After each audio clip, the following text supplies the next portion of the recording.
Lo hemos llamado participación académica en los procesos de patrimoniales y en declaratorias del patrimonio de la UNESCO, puesto que estamos avanzando en este tema desde la Universidad Nacional, que es una entidad académica, y desde la Cátedra UNESCO, que también nace en la Universidad Nacional. Saussure, que es un semiólogo, dice que el punto de vista crea el objeto. Es lo que tenemos, desde donde miramos.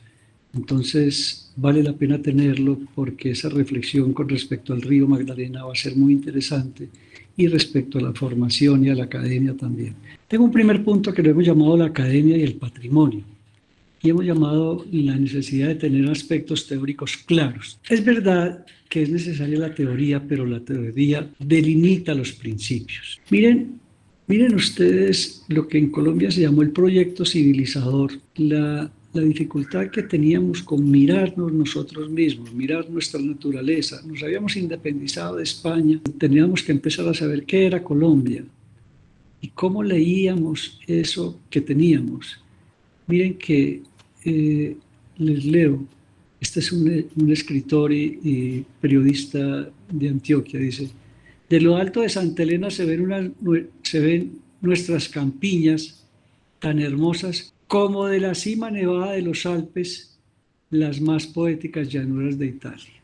Es decir, lo que él ve desde Santa Elena es importante porque se le parece a Italia. El río es importante porque se parece a qué. La realidad que tenemos es importante, pero porque es parecida a Europa. ¿A qué? Miren la dificultad de esa parte ética o de esa parte mental. Un segundo aspecto teórico y ético es preguntarnos qué es posible conocer, porque hay cosas que es posible, otras. ¿Y cómo puede ser conocido? Que es la metodología. En el posible conocer a veces queremos abarcar tanto que nos enredamos, y en las metodologías ignoramos la comunidad. Por eso tenemos una foto de esta comunidad de Honda en la que ellos miran y hacen mapas de cómo era el río y cómo es hoy en día. Un tercer punto teórico y ético es que tenemos que mirar las relaciones entre ese bien patrimonial y la realidad. Si contemplamos desde un malecón como este en Honda, el río Magdalena, a lo mejor no vemos la realidad que tenemos a la derecha, y es todo cuando se hacen las necropsias de las personas que se encuentran producto de diferentes aspectos, en este caso la violencia. Es otra realidad que no se ve cuando miramos, pero desde lo lejos, pero que es bien importante mirar esa relación. Es importante que el método como criterio de certeza resuelva las hipótesis científicas, el método. Para eso tendríamos que entender el patrimonio cultural en su globalidad y biografía, no reduciéndolo únicamente a lo que estamos viendo, lo que tenemos al frente. Y una de las cosas bien complicadas y bien interesantes es que ese patrimonio cultural, que es el río, no lo podemos entender sin relaciones de poder. En el territorio, en el río, en la realidad, siempre hay relaciones de poder. Incluso en cualquier relación que tengamos con nuestros hijos, con nuestra esposa, con nuestra novia, con lo que tengamos, hay relaciones de poder. Es cada vez más una oferta turística, un activo, ese patrimonio. A mí me parece bien importante tenerlo en cuenta, porque para bien hay cosas turísticas muy importantes, damos a conocer, etcétera, puede haber un ingreso económico, pero a la vez también son unos retos muy importantes de lo que hemos visto en el mundo, que se daña con una oferta turística masiva y mal dirigida. Las funciones y los sentidos, pero también los significados, son los elementos fundamentales de la interpretación de ese patrimonio cultural. ¿Qué función tiene el río? ¿Qué sentido tiene para mí el río? ¿Qué significa para mí el río? Pero aún así, después de estas cuatro orientaciones, ¿cómo podemos saber que la interpretación es acertada? Entonces, hay un aspecto quinto que nos parece muy importante, y es para mirar si estamos acertados o no, es validar por confrontación y consensos con la sociedad, es entendida como expertos, agentes sociales, grupos sociales. Es decir, no es lo que el grupo que está investigando, el que está definiendo, mirando, sino la confrontación de lo que ese grupo que está mirando y trabajando, como lo vemos a la izquierda, confronta con la realidad para preguntarle si eso que estamos viendo se cumple o no. Un punto sexto es validar la viabilidad y la oportunidad de las actuaciones sobre el patrimonio. ¿Es viable hacer un patrimonio de todo el mundo? A veces queremos ser tan ambiciosos. Entonces hay que no solamente validar, no solamente ver, la viabilidad de lo que quiero hacer. Yo creo que es viable tener una declaratoria y un conocimiento del río, eso es viable. Que sea difícil es otra cosa y es verdad que es difícil, pero es una oportunidad. Otro aspecto nos parece muy importante dentro de los aspectos teóricos y éticos es cómo interpretamos ese patrimonio, cómo podemos hacerlo una mirada integral. A la derecha nosotros tenemos un tema en el que la Cátedra UNESCO respondió a una solicitud que nos hizo el convenio Andrés Bello hace más de 10 años, 15, porque el convenio tenía unos programas muy lindos sobre un programa que ellos llamó Somos Patrimonio, en el que el convenio Andrés Bello, que cubre más de 14 países, quiso mirar que el patrimonio, además de las cosas, también son las personas. Y por eso llamó el programa, que era un concurso, Somos Patrimonio, y nos pidió que hiciéramos un texto. En síntesis, que ese es un tema largo, nosotros decimos que hay que hacer varias cosas. Primero, conocer. ¿Pero qué es el conocimiento? Es una comprensión y una valoración para construir sentido. No es conocer por conocer, sino qué sentido tiene ese bien. Dos, proteger. ¿Qué es proteger? Proteger es que ese bien permanezca en el tiempo. Es decir, que no dure un mes, 2 meses, 1 año, 5 años, que permanezca en el tiempo. Tres, ¿qué es comunicar? Es hacerlo público. No quedarnos nosotros con ese conocimiento, con esa protección. Y cuarto, tener apropiación. Y entendemos por apropiación movilizar voluntades colectivas. Entonces, es importante mirar, es tener una mirada integral, un paradigma de tratamiento integral de ese patrimonio. Otro aspecto es que la gestión de ese patrimonio y la teoría de lo que es la gestión no se puede aislar de ese contexto sociopolítico. A veces, cuando somos tan sensibles, nos estorba mucho 2 temas, el tema político y el tema económico. He tenido muchas personas con las que hemos trabajado en nuestra carrera. Yo soy fundador de una carrera de gestión cultural en la Universidad Nacional, ya llevamos 22 años. Y con mis estudiantes y con personas que han sido gestoras ya empíricas, siempre hablamos, y el tema político y el tema económico le oímos mucho, pero es necesario y no lo podemos aislar. Entonces yo digo, un punto 10 es las tensiones que tiene la Academia del Patrimonio, que son los modelos de gestión patrimonial nuevos. Primero, la inteligencia artificial. Eso es un punto que estamos tratando ya obligatoriamente en las universidades, en la formación, y no nos podemos escapar de él. Es positivo, yo creo que es positivo, es peligroso también. Ayer hablábamos aquí en la Cátedra UNESCO que ya salió el primer hospital sin un solo médico en China, sin una sola enfermera, sin una sola persona que haga preguntas, nada. Imagínense en eso, 100% virtual, 100% y con inteligencia artificial. Digamos que es como cuando nació la fotografía, cuando nació la escritura, cuando nació el Internet, que lo satanizamos pensando que podría ser el daño y no. Tenemos que aprenderlo a manejar. El segundo es la realidad cuántica. Mire, amigos, lo cuántico es un tema largo. Voy a hacer solamente este, que es el gato de Schrödinger, y que es la siguiente pregunta. Hay un cajón, en ese cajón hay un gato, y hay la posibilidad de que si el gato mueve un martillo que hay ahí, se activa una palanca y sale un gas que puede matar el gato. Ustedes ven que en la parte de abajo, en el número 2, el martillo está abajo y por consiguiente el gato está muerto. Si nos preguntamos al abrir la caja, óigame en esto, nuestra mente cree antes de abrir la caja que el gato está vivo, está vivo. Si nuestra mente piensa, abriendo la caja, que el gato está muerto, el gato está muerto. Imaginen ustedes lo que significa la realidad cuántica. Es la mente de nosotros la que define la energía. Eso es una locura. Ese es un tema largo, difícil, no nos vamos a quedar ahí. Pero es una tensión. ¿Cómo vamos a manejar la realidad cuántica en el patrimonio? Entonces, hay un segundo punto que nosotros queremos ver, que son las experiencias prácticas en el proceso de declaratorios a la UNESCO aquí en Caldas, Colombia.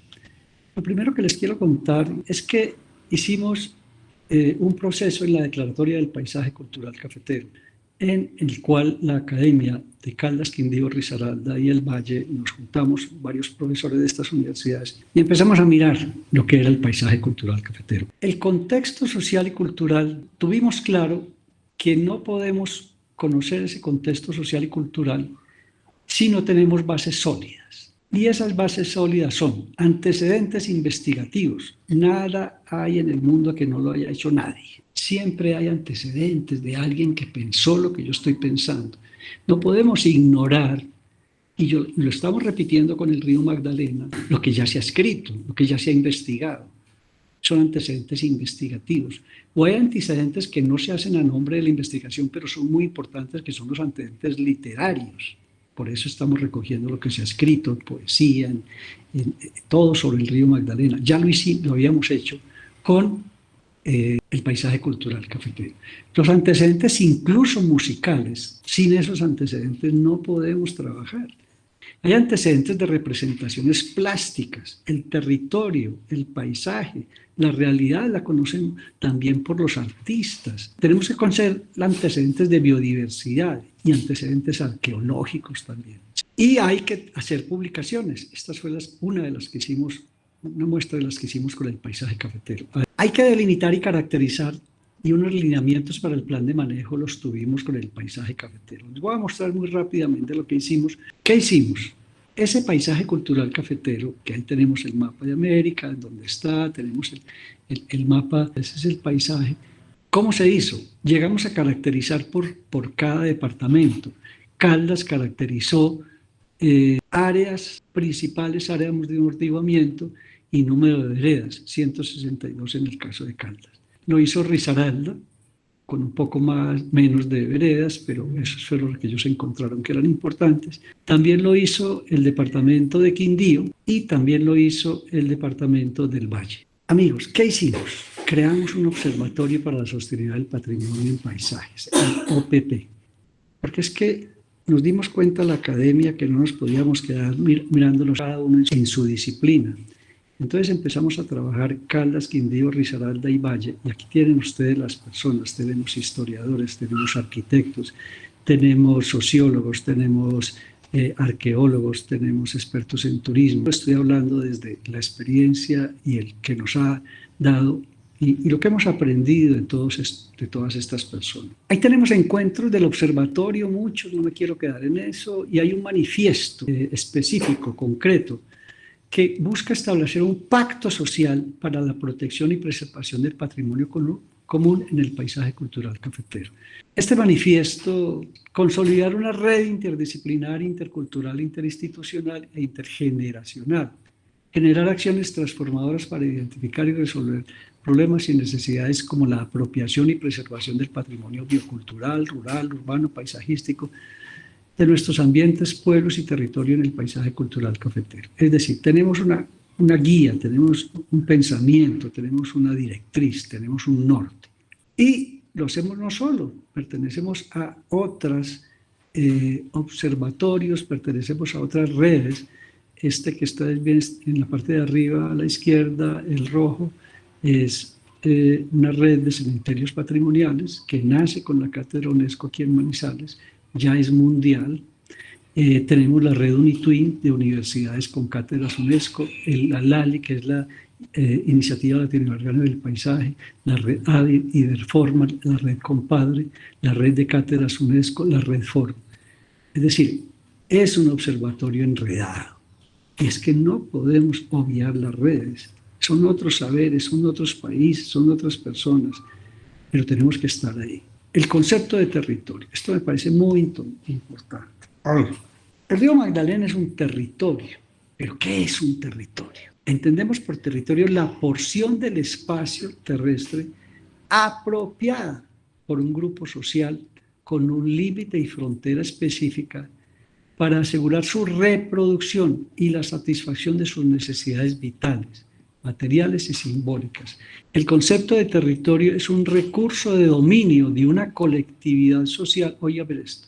Recurso de dominio de una colectividad social es un espacio de poder como realidad viva o espacio habitado.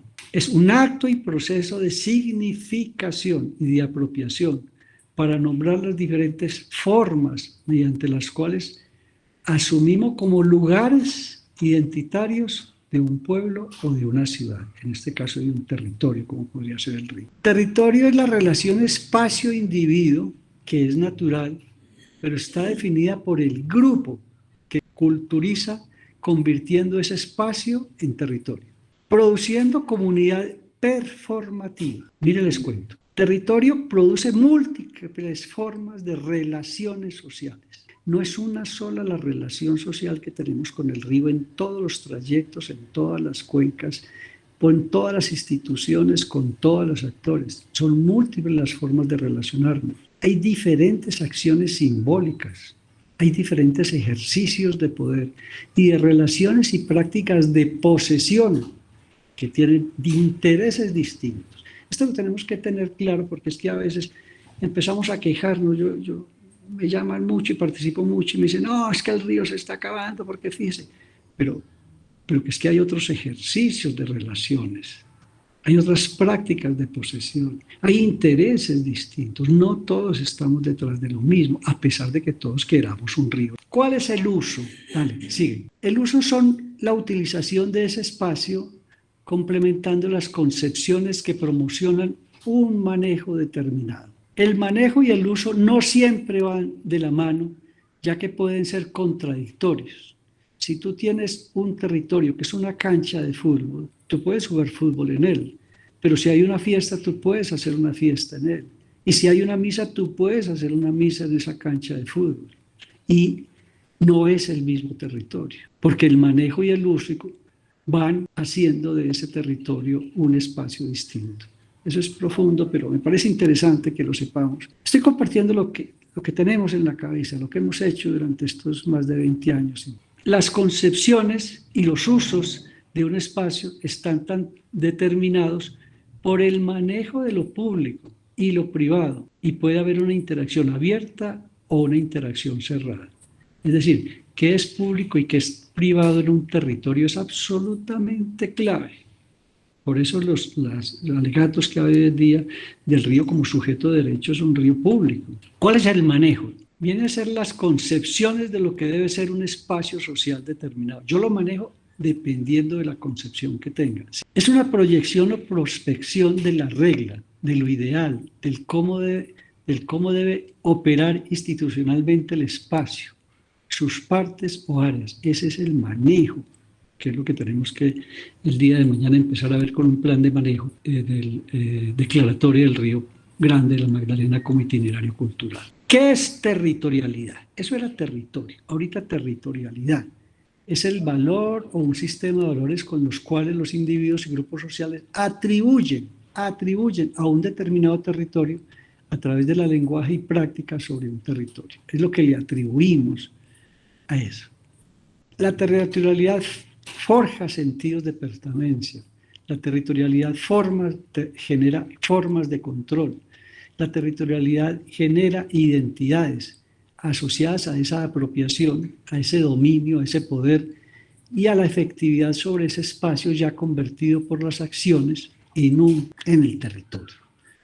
¿Cuáles son las territorialidades de poder? Son instituciones que aplican estrategias y dispositivos que garantizan el manejo de los bienes estructurales, el territorio y los productos, y hay inserción de la población en las reglas y normas de control impuestas por el Estado y por las organizaciones rectoras. Ahí ya tenemos territorialidades de poder. lo que está haciendo Cor Magdalena, lo que está haciendo diferentes acciones, gobernaciones, alcaldías, incluso organizaciones, es una territorialidad de poder. Pero no es que cuando tenemos poder no quiere decir negativo. Esa territorialidad de poder permite mostrar las diferentes relaciones, a veces asimétricas o simétricas en el territorio y en la construcción de percepciones. El primero es informarse, es decir, hay documentos básicos. Eso hay que tenerlos, claro, no podemos partir de la nada. Ya hay documentos que incluso son de UNESCO, de otras organizaciones. Dos, hay que mirar antecedentes del territorio, antecedentes de investigación, antecedentes literarios, lo que habíamos mirado con el paisaje, antecedentes musicales, lo que ha habido antes de lo que yo quiero hacer. Tres, hay que hacer acciones de sensibilización en ese paisaje. Esto lo podemos repetir exactamente para el río Magdalena. Y cuarto, leer el aprendizaje mediante un modelo. Es decir, ese aprendizaje debe de tener un modelo concreto. Y después hay que convocar diferentes instituciones, que no es fácil. En el primero, gestión interinstitucional. Y yo me acordé de esta imagen que ustedes están viendo a la derecha. ¿Qué hace la columna vertebral en nosotros los seres humanos? En la columna tenemos vértebras que unen, pero evitan el roce. Es decir, si yo hago roce de la UNESCO con el gobierno nacional, si hago roce en cualquiera de estas comunidades, ¿qué te pasa cuando las dos vértebras en tu columna se unen? Pues que tienes una lordosis, que no puedes doblar la espalda, que te duele, ¿sí? Ese es el tema con la gestión interinstitucional. Tenemos que unirnos entre las organizaciones y personas, pero evitar el roce. Eso que es tan simple es bien difícil. Dada la anterior, ya pasamos a la experiencia práctica en el proceso que está en curso de declaratoria del río Magdalena como itinerario cultural por la UNESCO.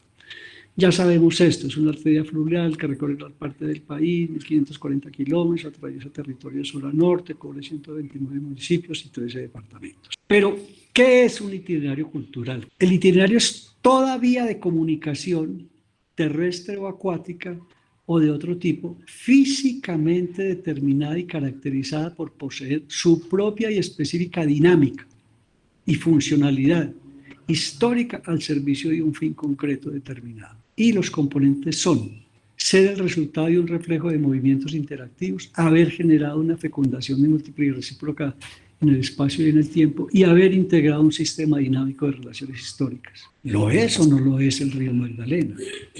Claro que lo es, pero tenemos bases teóricas, investigativas, de organismos para meternos en lo que nos estamos metiendo.